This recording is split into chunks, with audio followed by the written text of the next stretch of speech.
বন্ধুরা, আজকের মুভিতে রাস্তাঘাটে চলতে চলতে আমাদের সঙ্গে কিভাবে চুরি হয় সেটা খুব সহজেই ফুটিয়ে তোলা হয়েছে। সেই সঙ্গে কিভাবে ছিনতাই, জুয়া এসব কাজগুলো করা হয় সেগুলো বুঝতে পারবেন। গল্পটিতে বেশ কিছু সাইকোলজিক্যাল ট্রিক দেওয়া আছে যেগুলো আপনাকে ভাবতে বাধ্য করবে, আর সেই সঙ্গে রয়েছে অসাধারণ সব টুইস্ট। তো চলুন সাইকোলজির এই খেলায় হারিয়ে যাওয়া যাক। কাহিনী শুরুতেই আমরা নিকি নামের একটা লোককে দেখতে পাই। সে একটা 5 স্টার হোটেলে বসে খাবার খাচ্ছিল। তখনই তার কাছে একজন মহিলা আসে। তার নাম হলো জেস। জেস তাকে অফার করে কিছুক্ষণের জন্য তার বয়ফ্রেন্ড হবে, কারণ একটা লোক তাকে খারাপ নজরে দেখছে আর তার পিছু করছে। নিকি এটা শুনে রাজি হয়ে যায়। আসলে জেসের প্ল্যান ছিল নিকিকে লুট করা। তো এরপর তারা একটা রুমের মধ্যে গিয়ে ভালোবাসা আদান প্রদান করে। তখনই সেখানে সেই মেয়েটার স্বামী চলে আসে। তাদেরকে এই অবস্থায় দেখে নিকিকে বন্দুক তাক করে। নিকি বন্দুক দেখে বলে, চালাও গুলি। তখনই জেস বলে তারা ধরা পড়ে গেছে, তাদের প্ল্যান ফেল হয়ে গেছে। নিকি তখন বলে তাদের প্ল্যানের ব্যাপারে সে আগে থেকেই জানতো, যে তারা তাকে লুট করার জন্য এসব নাটক করেছে। নিকি তাদেরকে বলে তারা যদি কখনো চুরি করে ততক্ষণ পর্যন্ত কাউকে বলা যাবে না, যতক্ষণ পর্যন্ত না সাকসেস হয়। সাকসেসফুল হওয়ার আগ পর্যন্ত তাদেরকে মিথ্যা বলেই যেতে হবে। আর এই নিকি কোনো সাধারণ লেভেলের লোক ছিল না, সে ছিল বিখ্যাত একজন চোর। আর এদিকে জেস ছিল ছোটখাটো একজন চোর। সে মানুষের ওয়ালেট চুরি করত, কিংবা হাতে ছোটখাটো ব্রেসলেট, আংটি এইসব আর কি। নিকি তাকে বলে তাকে একটা ভালো চোর হতে হলে অনেক কিছু শিখতে হবে। এরপরে নিকি জেসকে ফলো করে। সে বুঝতে পারে জেসের মধ্যে কোনো একটা প্রতিভা আছে। সে তাকে শেখায় কিভাবে মানুষকে হিপনোটাইজ করে তার সবকিছু চুরি করতে হয়। এরপর সে তার সঙ্গে সেটা প্র্যাকটিক্যালি করে, আর তার সঙ্গে কথা বলে সবকিছু নিয়ে নেয়। মানুষের কাছ থেকে কোনো কিছু চুরি করতে গেলে সবার প্রথমে তার ধ্যান আটকাতে হবে, আর ধ্যান যখন অন্যমনস্ক হয়ে যাবে তখনই তুমি তার জিনিসটা নিতে পারবে। এরপর কিছুদিন কেটে যায়। তারা দুজনে আবারও সাক্ষাৎ করে। জেস তাকে রিকোয়েস্ট করে সে তার সঙ্গে চুরি করবে আর একজন প্রফেশনাল চোর হয়ে উঠবে। নিকি প্রথমে রাজি হয়নি তাকে তার সঙ্গে নেওয়ার জন্য। অনেক রিকোয়েস্ট করার পর তাকে তার সঙ্গে নিয়ে নেয়। এরপর সেখানে একজন লোক আসে, তার নাম হলো হোস্ট। হোস্ট নিকিদের টিমেরই একজন ছিল। সে জেসকে তাদের টিমে অভিবাদন জানায়। এরপরে তারা খুনসুটি করে। নিকিদের একটা বড়সড় টিম ছিল যাদের কাজ ছিল চুরি করা। এরপরে তারা একটা বাজারের মতো এরিয়ায় যায়। এখানে তারা টিম বানিয়ে চুরি করবে। একজন চুরি করবে আর সেই মাল অন্য একজন নিয়ে যাবে। আসলে এটা ছিল জেসের জন্য একটা পরীক্ষা, জেস আসলে কতটা দক্ষ আর সে কি তাদের টিমে আসার যোগ্য কিনা সেটা যাচাই করার জন্য। এরপর দেখা যায় জেস তার কাজ খুব সুন্দরভাবেই পালন করেছে। এইখানে তাদের একটা গেম ছিল, মানুষকে কিভাবে বোকা বানানো যায়। এসব তাদের একটা প্ল্যানে ছিল। তাদের কাছে প্রফেশনাল চোর আছে। তো পরের সিনে দেখা যায় নিকি জোরে জোরে চিল্লাতে থাকে জেসের উপরে। আসলে এটাও তাদের চুরির একটা প্ল্যান ছিল, আর এই প্ল্যান জেস জানতোই না। যখনই নিকি জেসের উপরে চিল্লাতে থাকে তখন সেখানে যত লোক ছিল সবার ধ্যান নিকির উপরে চলে যায়। এই সুযোগে নিকির টিমের লোকেরা তাদের ব্যাগ চুরি করে নিয়ে যায়। নিকির কাজ ছিল মানুষের ধ্যান আটকানো, আর টিমের লোকের কাজ ছিল জিনিসপত্র চুরি করা। এই শহরে যতগুলো হোটেল বা রেস্টুরেন্ট আছে সবখানেই চোরে ভর্তি ছিল। কেউ টিম বানিয়ে কাজ করত, আবার কেউ একাই কাজ করত। এরা মানুষের থেকে ক্রেডিট কার্ড চুরি করে নিত, আর 1 সেকেন্ডের মধ্যে সকল ডেটা কপি করে নিত।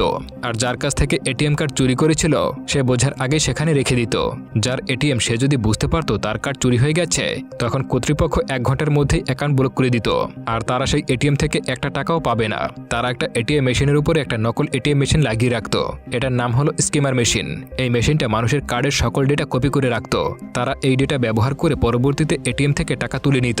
এরপর দেখা যায় যে নিকিদের আড্ডাখানায় চলে গেছে, যেখানে তারা চুরি করার পর সকল জিনিসপত্র রেখে দিত। তাদের এই টিমে টোটাল 30 জন লোক আছে। এদের মধ্যে যদি কাউকে পুলিশ ধরে নিয়ে যায় তাহলে তারা পুলিশকে ঘুষ দিয়ে ছাড়িয়ে নিয়ে আসে।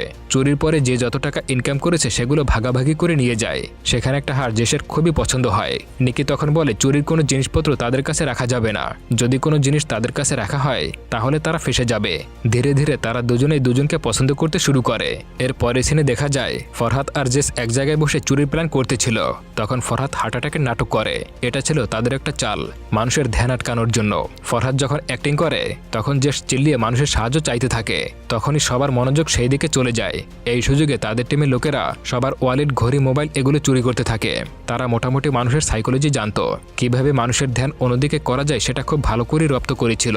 জেস একজন বয়স্ক লোকের হাত থেকে একটা ঘড়ি চুরি করে ফরহাদের পকেটে ঢুকিয়ে দেয়। সেখানে হোস্ট বসেছিল, সে একজনের ওয়ালেট চুরি করে তার পকেটে ঢুকিয়ে নেয়।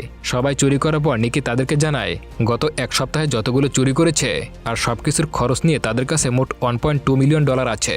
এটা শোনার পর সবাই অনেক খুশি হয়ে যায়। নিকি তাদের সবাইকে বলে তাদের সবার হিসাব সময় মতো পেয়ে যাবে। সেই রাতে তারা বেশ কিছু সময় এনজয় করে। এরপরে তারা যে যার মতো আলাদা হয়ে যায়। পরের দিন হোস্ট নিকিকে সেই $1.2 মিলিয়ন দিয়ে দেয়। এরপরে তাকে বলে সে যেন এই টাকায় জুয়া না খেলে। এরপরে নিকি আর জেস একটা ম্যাচ দেখতে যায়। আসলে তারা এখানে ব্রাজিল এবং আর্জেন্টিনার খেলা দেখছিল। বন্ধুরা, তোমার প্রিয় টিম কোনটি, ব্রাজিল নাকি আর্জেন্টিনা। এখনই ঝটপট কমেন্টে লিখে যাও। আর আমার টিম হলো আর্জেন্টিনা। যাই হোক, এরপর তারা ম্যাচ দেখতে দেখতে একটা সিদ্ধান্ত নেয় যে তারা একটা খেলা খেলবে। যে সঠিক বলতে পারবে সে জিতবে। তখন নিকি একটা লোককে দেখিয়ে বলে ওই লোকটা কি ক্যাচ ধরতে পারবে। সে যদি ক্যাচ ধরতে পারে তাহলে সে হেরে যাবে, আর যদি না ধরতে পারে তাহলে সে জিতে যাবে। তো সেই লোকটা ক্যাচটা ধরতে পারেনি, এর জন্য নিকি এখানে জিতে যায়। এরপরে তারা একটা মেয়েকে নিশানা করে। এই মেয়েটি স্টেডিয়াম থেকে বাইরে বের হবে, তখন তাকে পেছন থেকে কেউ দেখবে এবং কতজনে তাকে দেখে সেটা তাদেরকে বলতে হবে। তাদের দুজনের মধ্যে কেউ যদি সঠিক উত্তর বলে দেয় বা কেউ যদি তার আশেপাশে থাকে তাহলে সে $10 জিততে পারবে। তাদেরকে কিছু সময় ধরে একজন চাইনিজ লোক নোটিশ করছিল। সেই চাইনিজ লোকটা বলে সেও তাদের সঙ্গে খেলবে। এই চাইনিজ লোকটার নাম হলো লি ইউহান। নিকি তখন রাজি হয়ে যায়। তখন নিকি বলে এই মেয়েটাকে 3 জন লোক পেছনে ফিরে দেখবে। মিস্টার লি বলে 5 জন লোক দেখবে। জেস বলে 8 জন দেখবে। তো মেয়েটা যখন স্টেডিয়াম থেকে বাইরে বের হচ্ছিল তখন দেখা যায় 7 জন লোক তাকে দেখেছে। তখন জেস জিতে যায়, কারণ সে খুব কাছাকাছি উত্তর দিয়েছিল।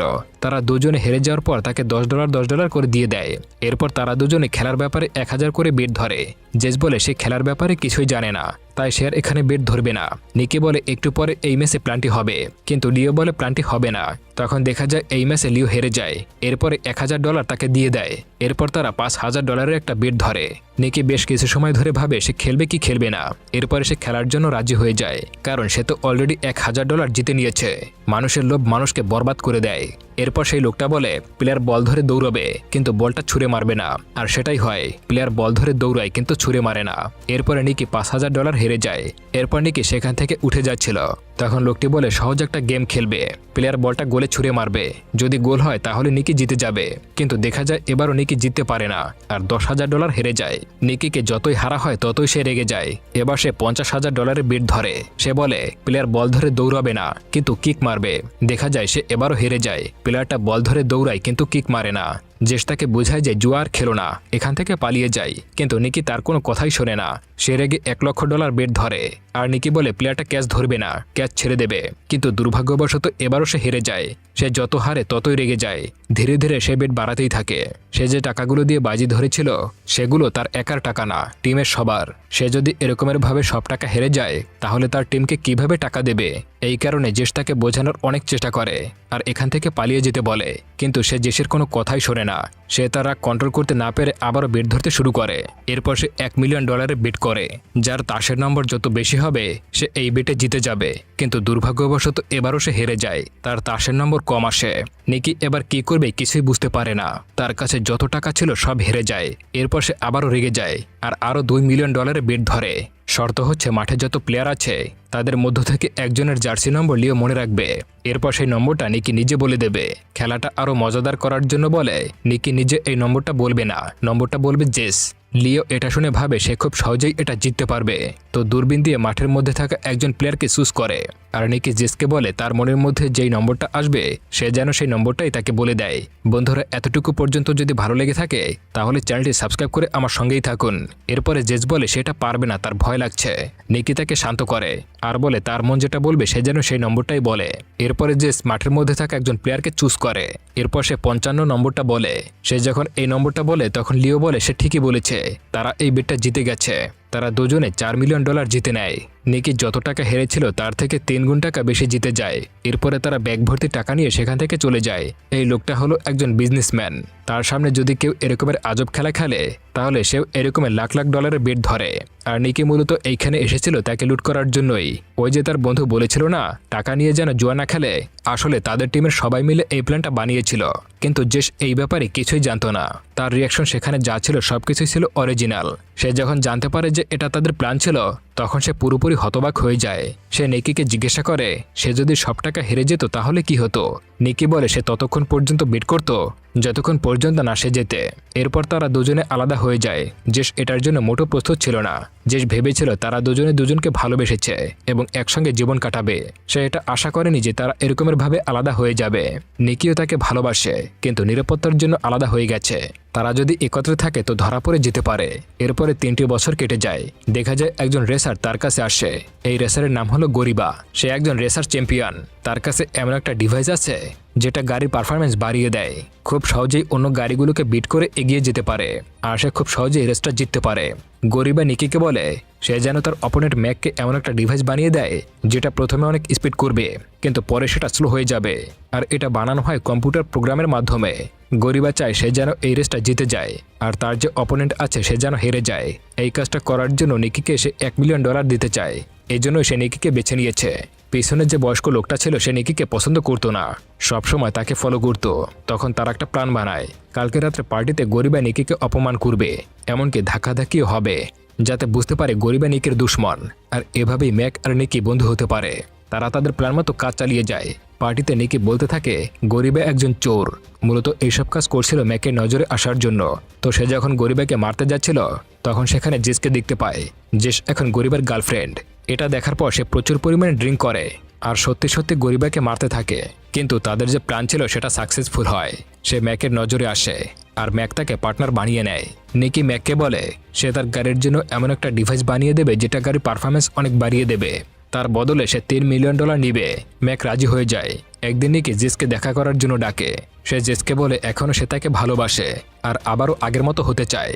জেস বলে আগে যা হয়েছে সবকিছু ভুলে যাও, আমি আগের থেকে এখন অনেক ভালো আছি। সে গরিবাকে ছাড়তে পারবে না। নিকি তখন ফরহাদের সাহায্য নেয় জেসকে তার জীবনে আনার জন্য। ফরহাদ তাকে একটা হার দেয়, যেই হারটা সে অনেক আগেই পছন্দ করেছিল। সে বলে নিকি তোমাকে অনেক ভালোবাসে। তারা যখন আলাদা হয়ে গিয়েছিল তখন নিকি 2 বছর পর্যন্ত কিছুই করেনি। সে আগের থেকে অনেক পরিবর্তন হয়ে গেছে। জেস এটা শোনার পর সিদ্ধান্ত নেয় সে আবারও নিকির জীবনে ফিরে আসবে। এরপরে তারা দুজনে লুকিয়ে লুকিয়ে আবারও দেখাশোনা করতে শুরু করে আর এভাবেই ভালোবাসা চালিয়ে যেতে থাকে। তারা দুজনে সিদ্ধান্ত নেয় তারা এখান থেকে পালিয়ে যাবে। নিকি তখন বলে তার একটা কাজ আছে, কাজটা শেষ করার পরই তারা পালিয়ে যাবে। এরপরে নিকি একটা ডিভাইস বানিয়ে ম্যাককে দেয়, যেটা ম্যাকের খুবই পছন্দ হয়। তার গাড়ির পারফরমেন্স অনেকটাই বাড়িয়ে দেয়। এতে ম্যাক খুশি হয়ে তাকে $3 মিলিয়ন দিয়ে দেয়। সেটা প্রতিটা খেলোয়াড়কে $3 মিলিয়ন কাছে বিক্রি করে দেয়। সে টোটাল $27 মিলিয়ন ইনকাম করেছে। এরপর শেয়ারজেস পালিয়ে যাচ্ছিল, কিন্তু তখনই তাদেরকে গরিবা ধরে নেয়। নিকি যেই ডিভাইসটা সবার কাছে বিক্রি করে দিয়েছিল আসলে এটা গরিবার ছিল। নিকি গরিবার কম্পিউটার হ্যাক করে ডিভাইসের প্রোগ্রাম ফাইলটি নিয়ে নিয়েছে আর সেটাই সবার কাছে বিক্রি করে দিয়েছে। গরিবা তাকে জিজ্ঞাসা করে সে কিভাবে কম্পিউটার হ্যাক করলো। তার কম্পিউটার প্রতি 5 মিনিট পর পর অটোমেটিক পাসওয়ার্ড পরিবর্তন হয়। তার কম্পিউটার হ্যাক করা এতটা সহজ নয়। নিকি তখন বলে হ্যাঁ, তোমার কম্পিউটার হ্যাক করা এত সহজ নয়। আর সে জেসকে যে উপহারটা দিয়েছিল সেটার ভিতরে একটা চিপ বসিয়ে দিয়েছিল। নিকি এটা করেছিল এই জন্য যে ওই হারটা যেন তার রুমে নিয়ে যায়। ঠিক সেটাই হয়, জেস এই হারটা তার রুমে নিয়ে রেখে দেয়। কিন্তু জেস এই ব্যাপারে কিছুই জানে না। সেই হারের চিপের জন্য নিকি সব তথ্য পেয়ে যেত। সে কি টাইপ করে, কি পাসওয়ার্ড, এমনকি কম্পিউটারের ভাইব্রেশনও শুনতে পেত। আর এটার সাহায্যে সকল ডাটা চুরি করে নিয়েছিল। তখন এটা শোনার পর সেই বয়স্ক লোকটা তাকে গুলি করে দেয়। এটা দেখে গরিবা ভয় পেয়ে যায়। সে বলে তুমি এটা করেছো, তুমি সামলাও। এরপর সে ভয় পেয়ে সেখান থেকে চলে যায়। আসলে এই লোকটা হলো নিকির বাবা। সে তাকে বাঁচানোর জন্যই তাকে গুলি করেছিল। আসলে সে তাকে মারেনি। গরিবা হলো একজন রেস চ্যাম্পিয়ন, তার কাছে অনেক টাকা আছে। নিকি যেই কাজটা করেছে তার জন্য তাকে আজীবনের জন্য জেলে ঢুকতে হতে পারে, আর না হলে তার পেছনে লোক লাগিয়ে মেরে ফেলতে পারে। তাই সে নিজেই নিজের ছেলেকে গুলি করে আর নিজেই ট্রিটমেন্ট করে ঠিক করে ফেলে। আর এখানেই কাহিনীটা শেষ হয়ে যায়। বন্ধুরা, মুভির কোন সিনটা আপনার কাছে সবথেকে ভালো লেগেছে? এমন সুন্দর সুন্দর ভিডিও দেখতে চাইলে আমাদের চ্যানেলটি এখনই ভিজিট করতে পারেন।